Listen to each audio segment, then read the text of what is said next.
ఎవరా మా కైలో ఆవులు మేపుతుండేదా? నేనే అయ్యా. బుద్ధిలే నీకా? మా కైలో మేపుతున్నావ్యా? బుద్ధి నాది కాబట్టి మిమ్మల్ని కొట్టకుండా వదిలేస్తున్నాను. అయినా నేనేమన్నా పంట పొలాలలో మేపుతున్నానా? బీడు భూమిలోనే కదా మేపేది. అయినా మాకు డబ్బులు కట్టాలి. దేనికే?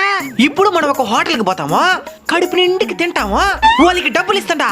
అదే మరి ఇప్పుడు ఈ ఆవులన్నీ మా హోటల్కి వచ్చుంటాయి, కడుపు నిండుగా తింటున్నాయి. దుడ్డు ఎవరిస్తారా? సరే, అక్కడ హోటల్లో మనుషులు తింటారు కాబట్టి మనుషుల దగ్గర దుడ్డు ఉంటుంది కాబట్టి దుడ్డు కడతారు. ఇక్కడ ఆవులు తింటున్నాయి, ఆవులు ఏం కట్టాలా? ఏం కట్టాలా? పేడేసేస్తాయిలే. కెమికల్ ఎరువులు కూడా ఏం చేయలేవు, స్వచ్ఛమైన పేడ. సేంద్రీయ వ్యవసాయం చేసుకో. ఇంత తెల్లవారుజామున మిమ్మల్ని అసలు చెరువులోకి ఎందుకు పిలిచి నేను తెలుసా? చేపలు పట్టేదానికా? మోస్కా మీ చేత యోగా చేయించడానికి. ఇంతకీ మీకు మెడిటేషన్ అంటే ఏంటో తెలుసునా? ఎందుకు తెలియదు? డాక్టర్ రాసిచ్చేదే కదా. అది మెడిసిన్, ఇది మెడిటేషన్. ఇది నేర్చుకుంటే అసలు డాక్టర్ దగ్గరికే పోవసరం అంట్లే. ఏమి ఇంటి దగ్గరే చచ్చి పొడుస్తామా? ముందు మెడిటేషన్ ఎలా చేయాలో నేర్పిస్తాను, నేర్చుకోండి. ప్రశాంతంగా కళ్ళు మూసుకోండి, నిదానంగా గాలి పీల్చుకొని వదలండి. ఎలాంటి ఆలోచనలు లేకుండా శ్వాస మీదే ధ్యాస పెట్టండి. ఇలా చేసిన వెంటనే మెదడుకి చాలా ప్రశాంతంగా అనిపిస్తుంది.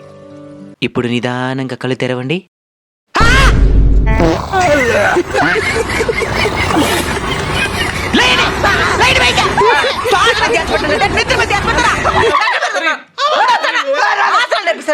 నా పేరు నరసింహ, ఇంటి పేరు రణసింహ, నా తోటి ఉన్న యాడికి బా వైట్ అండ్ వైట్ లా? ఏం చేస్తావురా? బిజినెస్. బిజినెస్ అట్లా చేసేదా? బాగా చేయండి. అనా మనం చేసేది బిజినెస్ ఏనా? ఏమే చేపలు పట్టేది బిజినెస్ కదా?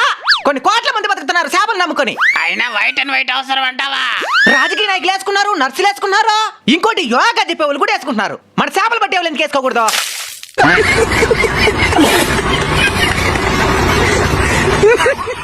చేప అనుకున్నానన్నా. సరే ఇక మీద సరిగ్గా బిజినెస్ చేయి. పదండి అమ్మదాం.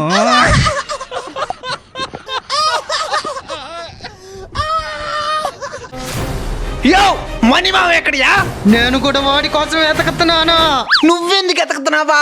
ముందు నువ్వెందుకు ఎతకుతున్నావో చెప్పు. ముందు నువ్వు చెప్పు. లేదు నువ్వు చెప్పు. గొచ్చుగా కొరికేస్తాను, చేత్తో నరికేస్తాను, గొచ్చుగా కొరికేస్తాను, చేత్తో నరికేస్తాను. రాయ్ రాయ్ రానా రేయ్ అద్దరం పోయి ఆడుకోండి. ఇప్పుడు చెప్పు మచ్చా, ఎందుకు ఎతకుతున్నావు వాడిని?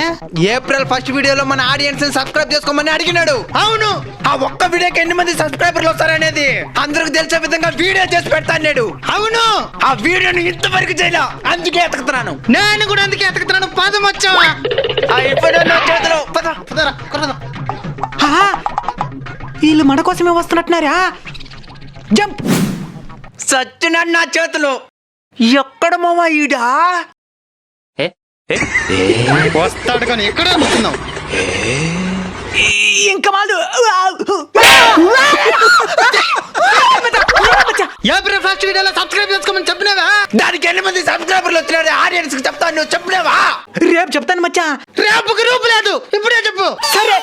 ఆ ఒక్క వీడియోకి ఎంతమంది సబ్స్క్రైబర్లు వచ్చినారంటే యూట్యూబ్ లో ఆ ఒక్క వీడియోకి 48,592 మంది సబ్స్క్రైబ్ చేసుకున్నారు. మా మాటకు గౌరవం ఇచ్చి, మా యందు దయించి సబ్స్క్రైబ్ చేసుకున్న ప్రతి ఒక్కరికి శిరసు వంచి పాదాభివందనం చేసుకుంటున్నాం. ఒకవేళ ఆ వీడియో చూడని వాళ్ళు ఎవరైనా ఉంటే కనీసం ఈ వీడియో చూసైనా దయచేసి సబ్స్క్రైబ్ చేసుకోండి. మంచి మంచి కంటెంట్ చేసి మిమ్మల్ని ఎంటర్టైన్ చేసే ప్రయత్నం చేస్తాం. నమస్కారం. రెస్టారెంట్ బాగుంది కదా? అవును మామా.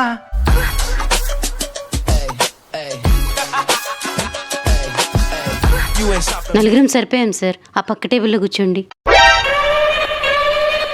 అంటే అక్కడ ఖాళీగా ఉంది కదా అని. Order sir. ఏముంది మీ రెస్టారెంట్ లో? ఆ బుక్ లో ఉండే అన్ని ఉన్నాయి. ఇది కావాలా?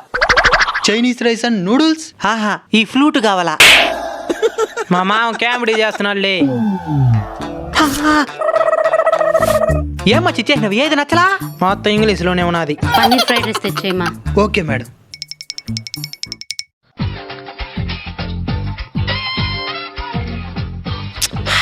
సూపర్ ఉంది మామ, లెమన్ జ్యూసా?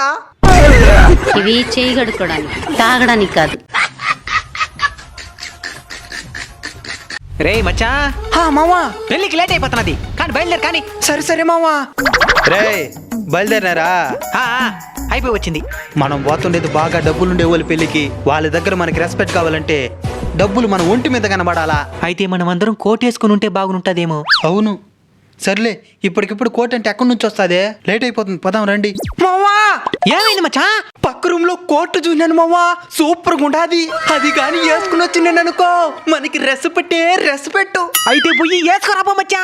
ముందు మావ వేసుకుని వచ్చేస్తారా?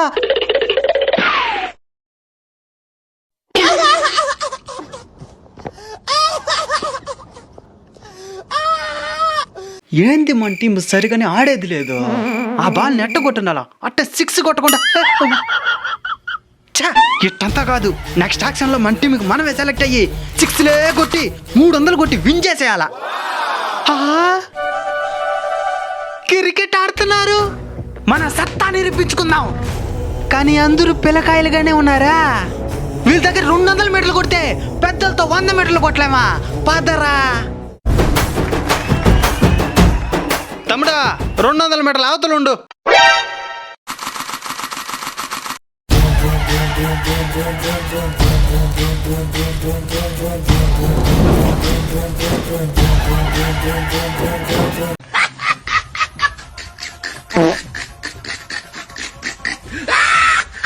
తమ్ముడా 200 మీటర్ క్యాచ్, జాగ్రత్తగా పట్టు. మామా ఎవరు మామా ఇదా? అదా మన గవర్నమెంట్ ఆఫీస్కి పోతే లంచం అడుగుండా వాళ్ళే.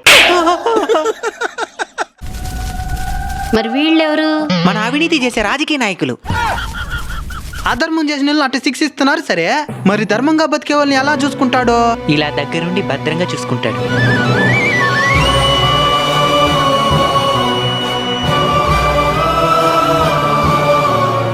సార్ మా వాడు 10th క్లాస్ ఫెయిల్ అయిపోయాడు సార్. మీరే ఎలాగోలో పాఠాలు చెప్పి వాడిని పాస్ చేయాలి సార్. ఎన్ని సబ్జెక్టులు ఫెయిల్ అయినాడు?